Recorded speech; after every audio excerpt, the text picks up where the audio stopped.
Baignade interdite et drapeau rouge de sortie, les 47 sauveteurs veillent attentivement pour empêcher les vacanciers de s'aventurer un peu trop loin. Notre métier, c'est de la surveillance et beaucoup de prévention, donc on va au devant des gens pour leur expliquer pourquoi aujourd'hui on a choisi de mettre le drapeau rouge. Et le risque, c'est s'ils veulent aller au devant des vagues, chercher l'eau un peu plus loin, avec ce phénomène de grande montée d'eau et de grands retraits d'eau, le risque c'est qu'ils soient emportés dans le courant et qu'ils se mettent en difficulté. Une houle cyclonique liée à l'ouragan Erin dans l'Atlantique déferle depuis aujourd'hui sur nos côtes.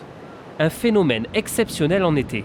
Avec des vagues de 4 à 5 mètres, la baignade est interdite, provoquant la déception des touristes. Un peu, mais on profite quand même, donc ça va. C'est chouette de pouvoir profiter de la plage, mais on respecte les règles de prudence, on va dire.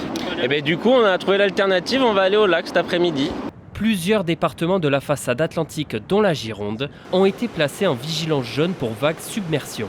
Du côté des commerçants comme ce responsable de boutique de surf, il a fallu s'adapter rapidement aux conditions exceptionnelles.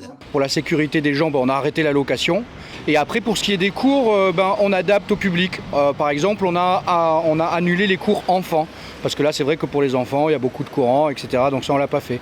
Et par contre, si on estime qu'on est capable de maintenir la sécurité pour les adultes, il y a certains cours adultes qu'on a maintenus parce qu'on va dans un cadre très sécurisé, on adapte nos consignes de sécurité et tout simplement, on s'adapte. Cette houle devrait perdurer jusqu'à la fin de la semaine. La baignade pourrait cependant réouvrir dès mercredi à 11h à Lacanau.